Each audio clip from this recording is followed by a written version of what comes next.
Hey guys, what is up? Brennan here, aka Brenbo, bringing you guys back another mod video. This is continuing the X-Pipe video that I made before this video. So it's the same day, I'm just getting this all done today because I have a meet tomorrow. So I want to look good for the meet, you know? So today, we will be doing lowering springs and spacers on the Terminator Cobra. There's a lot of spring options you can go with. The most popular, it seems like, on the Cobras, which everyone runs, is H&R Race Springs or H&R Sport Springs.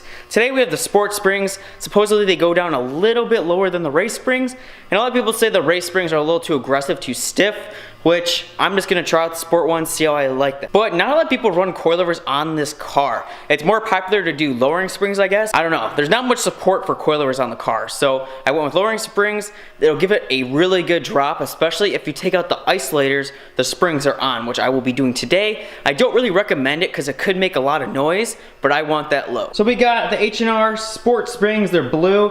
They're labeled what side and everything. They go on super easy. The rears are thicker than the fronts, obviously. And here we got the spacer. So for the rear of this car, there is so much space between the fender and the wheel. So you need a spacer. It's like necessary. Unless you have a wider wheel, you need to run a spacer. It is so ugly and bad on this car. So right here, as you can tell, fender, tire, it might not be as bad as it usually is because right now the car is jacked up, but there is a huge tuck inward on this wheel. So to fix that, I bought 1-inch spacers. So that's about 25 millimeters if you go metric, and that should eliminate that like terrible tuck. Not in a good way tuck, a bad way tuck. So these are so big, actually, they have studs to replace the old studs. So you put a bolt on the old studs which hold the spacer in, and then use the new spacer studs to put the wheel on. So 1 inch is pretty wide. I wouldn't really go wider than that because then you can get a lot of wobble. But everyone says to run 1 inch and you'll get a good amount of flush. And especially with the lowering springs, I think it's gonna look really, really good. On the Cobras, it has IRS, as you know, so you have to drop the whole IRS to replace the springs, which is kind of a big deal. There's not a lot of bolts to it, actually. It sounds kind of like a big job, but it's really not.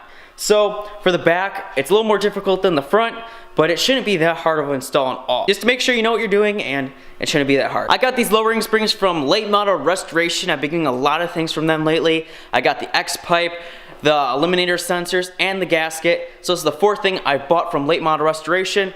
Great service, really fast shipping, totally recommend them. And then for the spacers, I got those from American Muscle. They have over 1,000 reviews on them, and they're almost a 5-star spacer, so you can't go wrong with it. They're like $70, great price, and they should work amazing. I can't wait to see what this car looks like on the ground. But let's get on to it. I'm gonna take all the wheels off. The car is already jacked up, and let's jump right into this. So let's get going.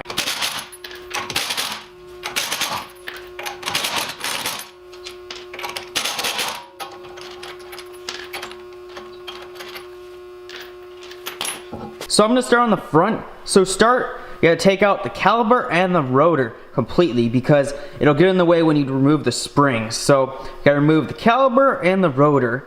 After that, you wanna remove the sway bar end link. You just have to undo that bolt. It should come right off. And then the next part is the tie rod. I bought a tie rod puller or whatever it's called from AutoZone. It makes it a lot easier. You can also hit them. So once you remove the tie rod, the sway bar end link, the rotor, and the caliper, it should be good to come off. Take off the 2 nuts that hold up the strut, and basically this whole assembly will be free. But before you do all that, put a jack under the control arm, so once everything is free and loosened up, you can lower the jack and the whole assembly will lower down. And then the spring will become loose and you can pull it out. You might need to tug on the control arm a little bit more, pushing it down to release the spring, but it's a pretty easy process in the front. So I just got the spring out. As you can see, strut unbolted, caliper off, no rotor on the hub. We got the sway bar end link unhooked, and we got the tie rod end right there disconnected. Allow the control arm to sink down, and then you can pull the spring out. The spring's gonna be a little stuck because of these rubber isolators on the springs. So what I'm gonna be doing is I'm not gonna be putting these rubber isolators on. They add about 0.5 of an inch with both of them, and I'm trying to go maximum low here. So I'm not gonna run those, which is kind of a bad idea because it could cause a lot of noise and harm to the spring. But what a lot of people do is they Gorilla Tape these. So I'm gonna take Gorilla Tape, wrap it around both of the ends, hopefully that'll prevent metal on metal rubbing. And I know down the road probably the tape will wear out and I'll get noise, but for now, this will do. And I don't drive the car much for there to be serious wear. So for me, that's what I'm gonna do. I know it's cheap. I know it's a bad way to do it, but it's a good and easy, simple way to do it. So I'm gonna Gorilla Tape all the springs right now before I put them back on the car. And then it's the reverse process to put this back on. All done, as you guys can see. The new blue springs are in. The whole assembly is back together. It was very easy. So now to the rear. So I was doing some research on the rear. I thought it was gonna be harder because you have to drop the IRS, but it might actually be easier. It's just kind of intimidating to get to drop the whole IRS system.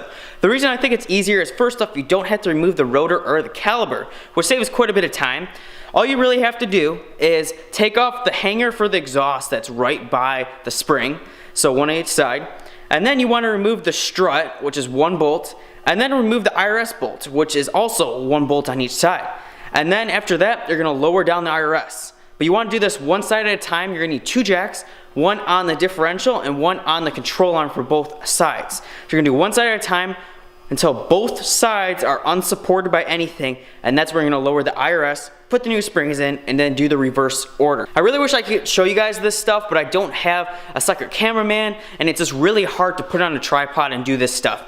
And I got to get this all done for tomorrow's meet, so I apologize for that deeply. But trust me, you guys will see what it looks like after, and I'll show you guys when I have it all back together. But I'm really sorry about not showing you guys step-by-step installation like I should.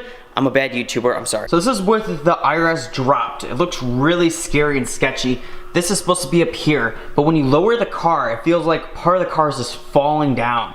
And it's supposed to be like that, but as you can see, no spring right here.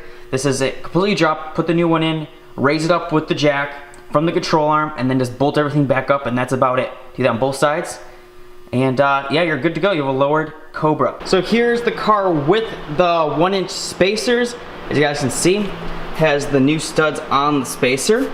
So got the new springs installed, and I'm about to lower it and check the fitment and see how low this thing really is. So it is the next day, just like my X-Pipe install video. I got done with it really late, decided to record the next day. Already back from the meet, but I'm gonna show you guys the fitment of the suspension. So like I said, H&R Sport springs, took out the isolators on all of them, so it can drop as most as I can. But the thing is with these cars, if you drop them low enough, the X-Pipe will eventually like hit the ground. I know there's some X-Pipes that are a little bit higher up to prevent that, but I'm at the point where it's low enough for me and the X-Pipe is almost touching the ground. So for me, this fitment's about perfect. The spacers push out the wheel just enough where it's almost flush. I think it looks amazing. So I'll show you guys, I'm on the stock tires still. It looks really ugly, but besides that, it turned out really, really good. And I think you guys should definitely try out the Sport springs. When I drove it to the meet, really smooth. It was a little rough, but I wouldn't want it any rougher. So I'm glad I went with the Sport instead of the race, because I think the race would have been a little bit too hard and stiff for me, but that's just personally me. And there's no noises or anything from taking out the isolators since I put the duct tape on them. Sounds really sketchy like I said, but it works out. Gorilla Tape's really strong, so it should hold up for a while, especially because I don't drive this car much. So let's get to the edit.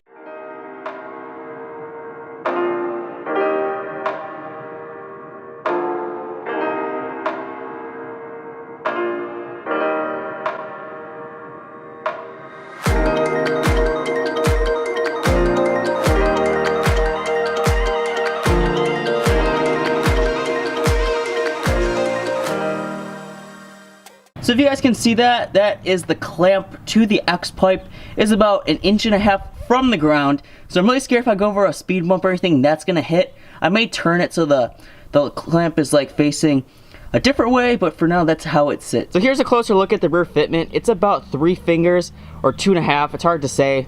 There's about your finger size. And here's the front. It's about 1.5. So the front's a little bit lower than the rear, but that's because the rear was so high to begin with. So that will do it with today's install on the H&R Sport springs. I definitely recommend these springs. H&R is an incredibly good brand, and they make amazing products. So definitely, if you have a Terminator or any Mustang, I would recommend some H&R springs. Race, sport, all it's your opinion. But I am very happy with how the car turned out. Like I said, I don't want it any lower. This is perfect. And I hope you guys enjoyed this video and want to do springs to your car. And I'll link the springs I got down below from Late Model Restoration. Check them out. And if you like them, purchase them. They're not bad of a price at all. So I hope you guys enjoyed this video. I know I had a fun time installing these springs. And if you guys want more installations of the Terminator Cobra, just subscribe and check out my other videos.